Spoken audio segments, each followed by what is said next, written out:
Selamat sore. Ini Hingga suatu sore dulu. kembali. Penjelasan tentang ilmu kekuasaan.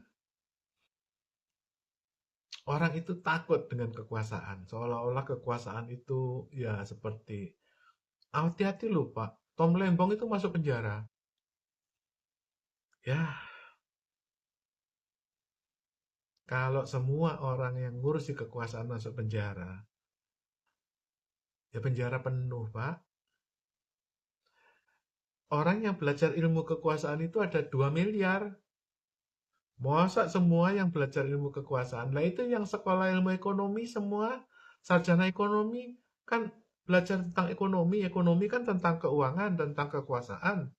Lah pengusaha di Indonesia ada 10 juta belajar ilmu power, ilmu kekuasaan. Ya nggak perlu takut. Ya kalau ditakut dicoba dulu gitu. Ilmu kekuasaan itu ada 4 ya. Satu, kekuasaan itu nyambung dari kamu. Setiap orang tuh punya atasan ya. Atasan, atasan, atasan, atasan, atasan. Jadi bentuknya tuh seperti segitiga gitu loh. Ya kamu kalau manajer, kamu punya atasan direktur. Direktur punya.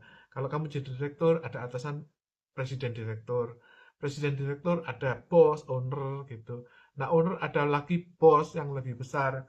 Nah, setiap strata itu naik dan presiden punya atasan. Atasannya siapa? Bank Dunia gitu loh. Nah, kalau dia nggak turut pada Bank Dunia, ya dikebukin gitu loh. Intinya itu.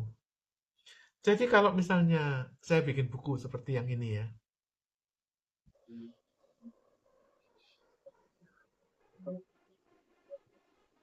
You my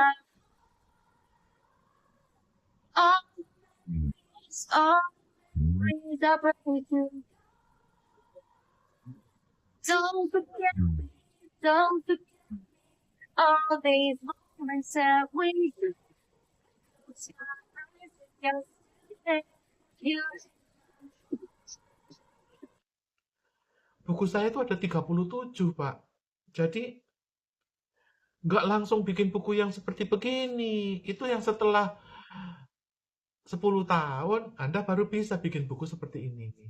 Mafia Bank Indonesia. Ya, Anda coba 37 kali, baru kemudian tahu, oh iya ini nggak apa-apa. Gitu loh. Ya, jadi kenapa power itu bisa dikuasai? Satu ya, Anda harus tahu kalau atasan kamu nggak nyambung ke power, siapapun dia, pasti dia limbung. Ini hukum kekuasaan ya. Kalau presiden itu nggak bisa mengambil keputusan, bingung, limbung, ya artinya dia nggak sambung dengan otoritas. Mohon maaf nih, ya kenapa umat Muslim itu tertinggal atau tertindas? Artinya hubungan dia dengan Tuhan itu keputus, Pak. Entah di mana keputus gitu loh. Kalau kamu nyambung kepada Tuhan, kamu nggak ada lawannya. Kamu pasti bisa mengalahkan siapapun. Itu seperti Nabi Musa atau Nabi Daud. Nggak ada yang bisa ngalahin. Gitu loh. Ya. Atau Nabi Muhammad. Nggak ada yang bisa ngalahin. Oleh karena itu, maaf ya, ini evaluasi ya, ini ilmu power ya. Kenapa umat muslim itu tertindas? Karena dia nggak tersambung dengan Tuhannya, karena dia nggak punya raja. Ya. Lupa, kan ada presiden Indonesia. Iya, presiden Indonesia itu bukan rajanya muslim. Ya, dia orang muslim tapi bukan rajanya orang muslim. Kira-kira gitu. Kalau misalnya kamu punya raja ya, nggak usah rajanya itu Islam. Misalnya rajamu itu Ahok ya, atau rajamu itu siapapun yang tersambung dengan otoritas, dia akan nyampe ke Tuhan, Pak. Gitu loh. Apakah rajamu itu nanti orang Arab, orang Aceh, orang Bangka Belitung, orang Jawa, kalau dia rajanya itu nggak nyambung ke otoritas, dia nggak akan nyambung ke Tuhan. Gitu loh. Jadi contohnya ya kan, raja-raja kita, presiden kita itu Soeharto, itu nyambung ke otoritas. Dia bisa membuat perang, DOM, daerah operasi militer. Dia bisa nyetak duit, jadi sehingga dia nggak pernah punya utang, dia nyetak sendiri. Itu Soekarno dan Soeharto, tapi itu terakhir. Jadi yang berikutnya itu Jokowi, dia tidak tersambung dengan otoritas, makanya dia limbung. Kadang ikut Cina, kadang ikut Palestina, ya. Kalau rajamu atau presidenmu itu limbung, itu dia nggak nyambung ke otoritas.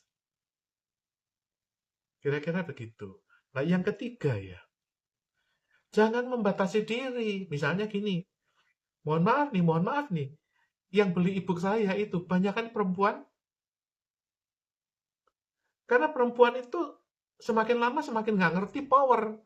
Dia belajarnya apa? Ilmu komunikasi, ilmu PR, ilmu... Lo komunikasi kalau nggak ngerti power, ya kamu mau ngomong apa? Ya kan? Itu loh. Komunikasi itu ya power. PR tuh ya power. Kamu mau jelasin perusahaan bagaimana-bagaimana itu kalau kamu nggak ngerti kuasa, ya kamu dimarahin orang.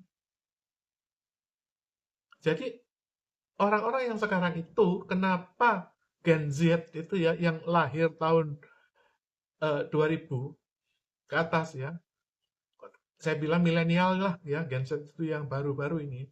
Yang milenial lah, 2000 ke atas itu. Kasihan itu, karena dia nggak pernah nyicip kekuasaan.